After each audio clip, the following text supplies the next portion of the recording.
What's going on, guys? It's Nick here, back with another video, back with the second episode of the 12 days of mock drafts. So yesterday was only the mock draft Monday, but from today until next Sunday, I guess, we'll be doing 2 videos a day. So in the mornings, you get your normal content, and then in the afternoon to evening, haven't decided a time yet, we're going to be releasing a mock draft, and we're going to be trying to get through the next 12 days, I guess the next 11 days, every single spot. Because you guys are like, can you do one from the 4, from the 7, from the 3?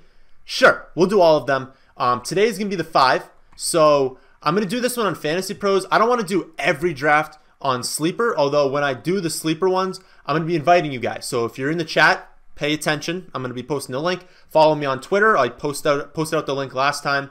They fill really quickly, so make sure you're on Twitter, I guess, when I post it.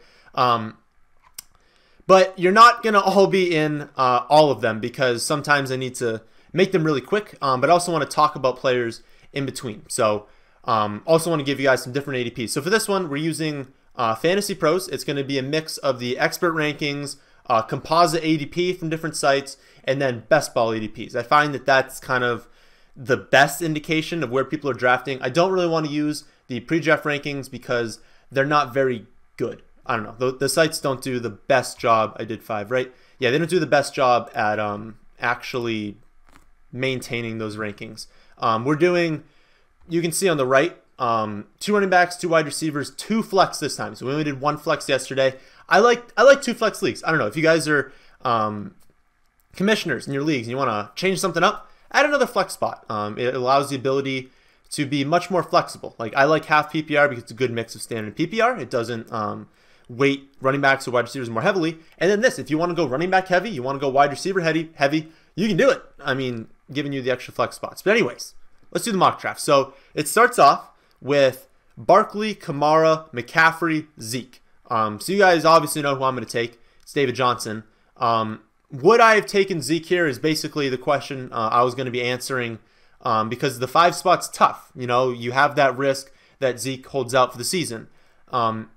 Right now, I think if I'm in my main money league, let's say my money league's $50. Let's say you're in your big money league, and you're like, do I spend the high pick on Zeke?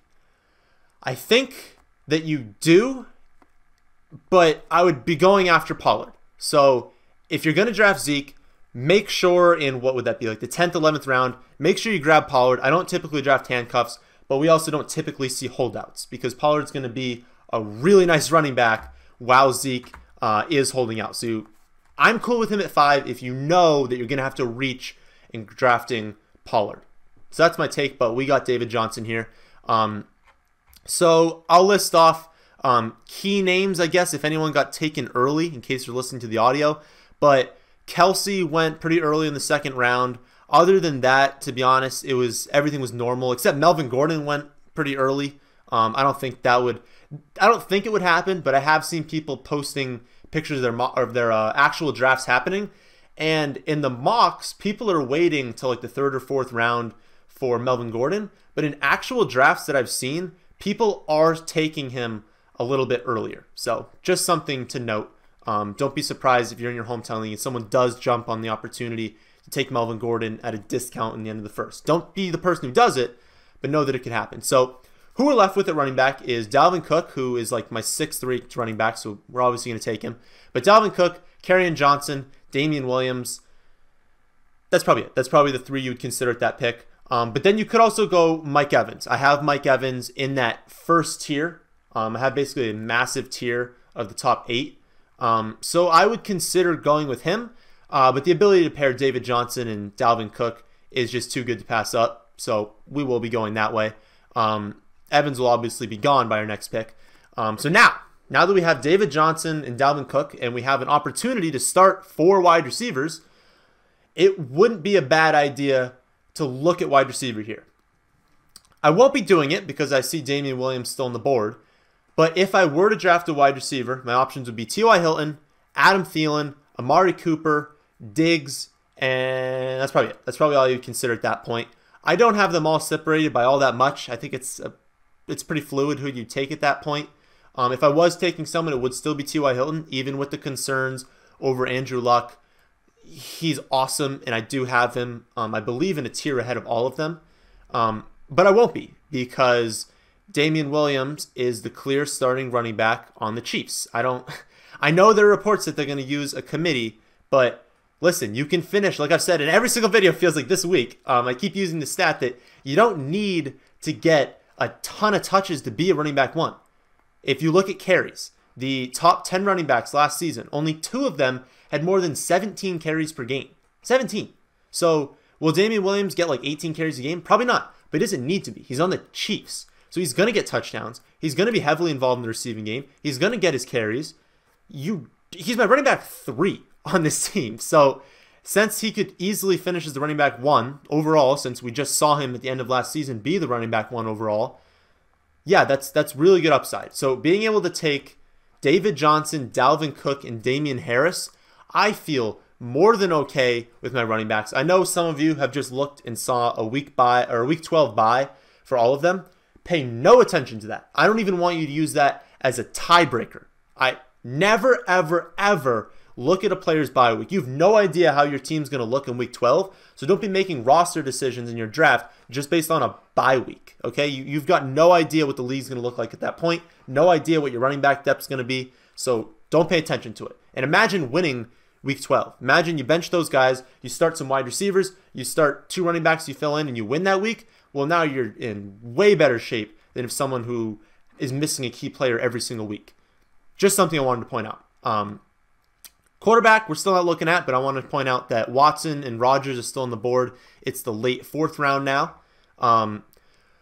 Tight end, let's take a look at that. I know I have to scroll about a mile to get there. What is happening? Did I scroll too far?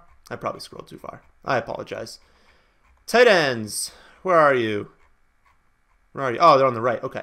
So we've got O.J. Howard, Evan Ingram, and Hunter Henry, that tier. I love that tier, but we're not touching that tier in the 4th round. We can consider it, depending on our options, in the 5th round. We'd love it in the 6th round.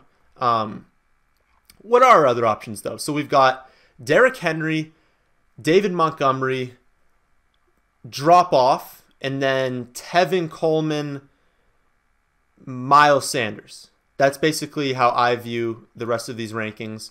Wide receiver, our options are Lockett, Alshon, DJ Moore, Josh Gordon. That's kind of Robbie Anderson. That's who I'd consider at this pick, but I'd only seriously consider Josh Gordon, Tyler Lockett, Alshon, and DJ Moore. That's the kind of grouping that I would prefer having. Okay, so we've got 2 options here.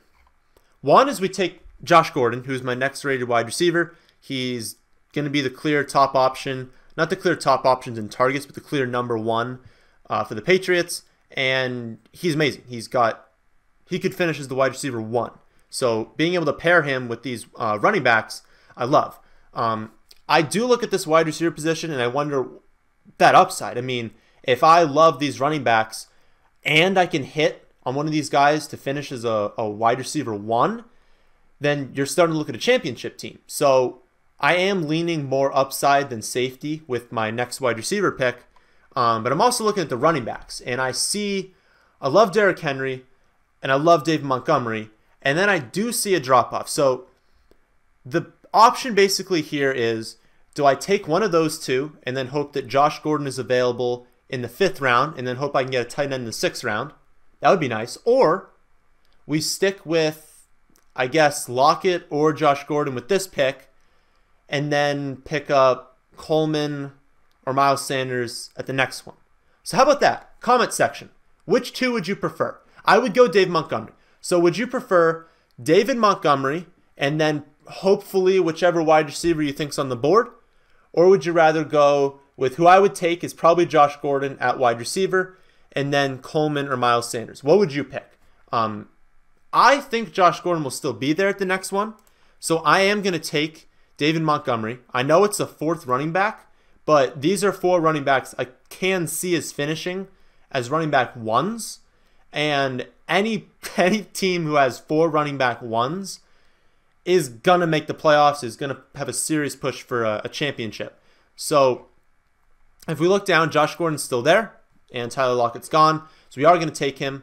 Worth noting that Sanders and Tevin Coleman are still on the board, which means we could have done it that way.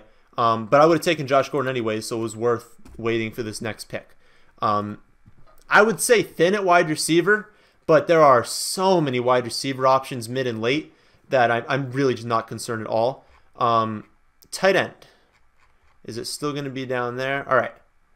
So at tight end, we do see O.J. Howard go off the board, and now we have Evan Ingram and Hunter Henry. I really would like to get one of them too because I see a really big drop-off into that next tier. I believe, yeah, my next pick is in 8. No, yeah, 8. So do I think a tight end will be taken in the next 8? I think it's actually pretty likely. So I'm leaning towards taking one of them. If I don't, I'm definitely not taking a running back at this point. I see a huge drop-off into this range. There are guys I like, but since I've locked up 4 that I love, I don't need to look at running back until like the 10th, 11th, 12th round kind of range. I can just get a ton of wide receivers here and my tight end. At wide receiver, we'd be looking at Robbie Anderson, Christian Kirk, Curtis Samuel, but really just Robbie Anderson and Christian Kirk. Those are 2 that I'd like to get. I think I might be able to get one of them if I wait, and I'm not willing to risk waiting another round on tight end in case those 2 are taken. So I have Hunter Henry barely above Evan Ingram. I know that the experts don't agree with me, but I think that he's going to be great, and we do see Evan Ingram get taken, and I know that there's a chance that one of them would have been on the board, but I can't take that risk. Knowing that basically, here's what it comes down to. I think I talked about this in the video, but I want to reiterate it. So you've got that top 3, and then you've got this next 3 that I've been wanting to get in every single league. After that, you've got a lot of question marks, but some guys that can be solid. I've been finding that I draft Austin Hooper because he feels like he falls a little bit later than he should. But if I don't get Hooper, then I'm left with this like Mark Andrews Rudolph range, which is fine. I'm still comfortable with it. But the upside of Hunter Henry is scary. I mean, the video today, whatever I posted earlier this morning, has Hunter Henry in it as an upside pick, and it's scary, the upside he has this season. But anyways, try and get one of those 3. So we're still not looking at running back. Quarterback, no, because we're outside of that elite like Mahomes, Watson, Rodgers range. The Newton is still on the board, so he's someone we can consider soon, but definitely not for some of these wide receivers. So we're going to get 14. Okay, it's a little bit to our next pick. We love Curtis Samuel, and if you guys watch the channel, you probably know him. I'm probably going to draft him. But it's Curtis Samuel, Marvin Jones, D.D. Westbrook, Pettis, I guess, but I've been finding I prefer the value on Deebo Samuel, Sterling Shepard. Like, honestly, the list just goes on of guys I love here. But I do really like Curtis Samuel, so we're going to grab him as our wide receiver 2, which some people might be like, oh, no, he's your wide receiver 2. Context, remember context. He's my 2 with an elite wide receiver, or elite running back core, and then an elite tight end. So you don't need as good of a wide receiver 2, but I'm more than comfortable having him as my wide receiver 2 with how good he's going to be this season. But let's just keep grabbing wide receivers because maybe he doesn't work out. Maybe Josh Gordon isn't as good as we think right now in his career. I think they will. I think they're going to be great. But let's just keep drafting some wide receivers. So I love Sterling Shepard. I love Curtis Samuel, Allison, Miller, QT when he comes back, but I think we're getting a good value on him. MVS, Deshaun, Moncrief is still the clear 2. Gallup. Love all of these guys. So I am going to take Shepard, just like I did in yesterday's mock draft, because they have to throw to someone. Like, he's the only wide receiver they have on that team, especially with Tate being suspended for the first month. So I love Sterling Shepard. He's honestly going too late. He should be like a late 6th to early 7th round pick. That's where he probably should be going, given that he's going to be around 1,000 receiving yards. He's going to be around, what, 7 to 8 touchdowns? How are you getting that in the late 8th round in a 12-team league? 9th round. Who do we have a wide receiver? So we only have the 3, right? Josh Gordon, Curtis Samuel, Sterling Shepard. Let's get more. If we were looking at running back, I would love to lock up Darrell Henderson or Kalen Ballage. That's actually something I could do. So yeah, that's okay. That's interesting. So I could lock up one of those two at the bench. 1, 2, 3. I'd have 4 more bench spots to take wide receivers, and that would give me 7. So that'd give me 7 wide receivers to choose from each week. I could guarantee you I can play with those. I can find someone who's got a great matchup every single week, and I can get by at wide receiver. Absolutely believe I could do that. Going with David Johnson, Dalvin Cook, Damian Williams, and David Harris. So because of that, I'm considering taking him. I could wait and take like a Damian Harris. I could wait and take Justice Hill, Tony Pollard, Darwin Thompson, and just like lock in, let's say Damian Williams does get hurt. Well, I'll just slide in Darwin Thompson. I guess let's look at the wide receivers. So still a bunch I love, but it's starting to thin out. I still would like to get like 2 of these guys if I can. Of this range, I would say MVS is my top option, but I don't really care between him and Allison. So if I could get MVS and Deshaun Jackson, 2 of those guys from here, I think I'd be good. Again, I'm comfortable with this, with a few guys in this range, which is why I'm considering doing the running back thing, but I don't think I'm going to. Yeah, I don't think I'm going to. I need to secure some good wide receivers here. So we take MVS. I have him higher than Allison. I think that while he might see a few less targets, they're going to be higher upside, and he's just got a higher ceiling. 10th round pick. Okay. Oof. Yeah, so the whole range of wide receivers is gone now. So we've got Moncrief, Gallup, Debo.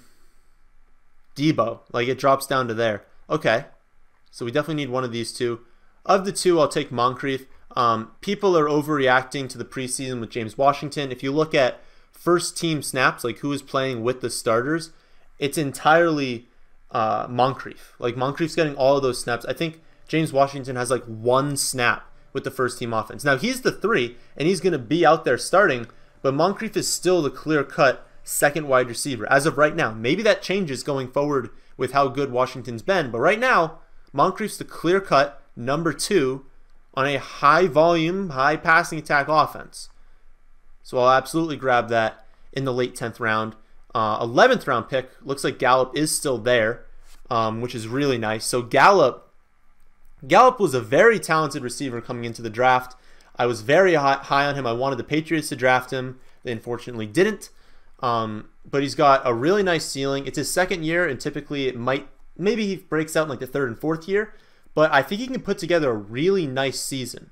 So probably going to draft him because I don't need to be jumping into this range. Although they're guys that are really close to him, I don't need to take them.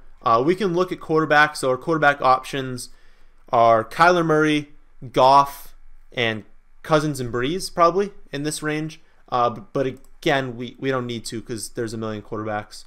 So we are going to take Gallup, lock him in. Gives us 2 more bench spots, quarterback, and then defense obviously last round. So let's run through the team. I want to kind of think about how I want to split. It's probably going to be 1-to-1, but I would consider taking 2 wide receivers here. So we've got David Johnson, Dalvin Cook, Josh Gordon, Curtis Samuel, Hunter Henry, Damian Williams, David Montgomery. That's a fantastic starting roster. Shepard, MVS, Moncrief, and Gallup as our wide receivers on the bench as fill-ins. Okay. At running back, we've got our choice between Justice Hill, Tony Pollard. That's kind of it. So why don't we do that? Why don't we take where'd he go? We'll take Justice Hill because I definitely have him ahead of like the rest of the running backs on that list. And although I have 4 I feel very comfortable with, and I only technically need to start 2 of them, but I can't start all 4, which is why I grabbed all of them. It is nice to have Justice Hill, who I believe is going to emerge as the top back in Baltimore. And very least, he's going to be the third down back. We do still need one more wide receiver. And looking at quarterback, we're still perfectly fine. So Debo is probably going to be our pick unless I scroll through and I see something crazy here. Nah, I don't see anything. Unless someone's just ranked really lowly for some reason. Debo Samuel could legitimately be the top wide receiver on the 49ers. My only concern with him is the breakout age. Like, he's not a young rookie. He's actually a pretty old rookie. Typically, I like Curtis Samuel. Like, Debo Samuel is older than Curtis Samuel. Isn't that kind of crazy? Like, this is Curtis Samuel's third season, and he's still younger. I mean, that's part of the reason why I love Curtis Samuel. It's really nice when these young wide receivers break out early in college and break out early in the pros. It's not as good when they break out later. But I still think he's very talented, and if he's even got a shot at the top wide receiver option in that offense, you got to be drafting him in the 13th round. Take our quarterback here. So we can still take Drew Brees, Cousins, Brady, Darnold, Trubisky. Yeah, I don't even know who I'd take there. Honestly, I'd probably just take Brees. Like, I know they're going to run the ball a decent amount, but that was more on the low end last season, and they still are going to be a high volume passing attack. So while I don't think I've ever drafted Brees this offseason, and I don't blame you at all if you want to go after Dak or Rivers, honestly, would be a great option. Trubisky, Cousins, it's whoever you want at this pick. I'm going to take Brees because he's still Drew Brees, and that's still going to be a great passing attack. But you can take whoever you want. And then, as you know, we'll just see if Dallas is on there. I'm drafting Dallas in every league because of how they start the season, and because I always stream defense. And since they're the top streaming option to start, and you can always get them, we love it. We don't care about what grade they give us unless it's an A+. All right, so they gave us a B+. Who cares? Hope this works. Good. So there's the team. I'll run through it again. Again, if you're listening on iTunes or Spotify, that's why I run through them at the end. But I really like this team. So we've got Drew Brees, David Johnson, Dalvin Cook, who are both in my top 7, I believe, for running backs. I think I have David Johnson like second right now, and then Dalvin Cook right after Zeke at 6, actually. Yeah, so they're both in my top 6. Josh Gordon, Curtis Samuel, Hunter Henry, Damian Williams, David Montgomery, the Cowboys, Sterling Shepard, Marquez Valdes-Scantling, Dante Moncrief, Gallup, Justice Hill, and Debo Samuel. I love that team. So if you're drafting from the 5 spot, I know it's scary if you have to take Ezekiel Elliott, but this is a team you can build, and that's really nice upside in this team. So I'm comfortable with the 5 spot. I think I like it more than the 1. So I kind of want to tell you guys as I'm going through these which position I like more. I don't like the 1 at all because you're forced to pick amongst those top 5, 6 running backs. Like, I don't know, they're all pretty close. At least the top 3 is all super close, so I don't want the 1. So if you are picking, 5's better than 1. That's all I can say at this point. Although I will say, typically, I do like kind of that end of the first round. So in that like 9 through 12 range. But that's the end of this one. So if you watched this far, you probably liked the video in some capacity at least. So how about hitting the like button? If you're new here, subscribe to the channel. We're doing 2 videos a day for the next 11 days. But that's the end of this one. Hope you guys enjoy. If you did, hit the like button, subscribe if you're new, and thanks for watching.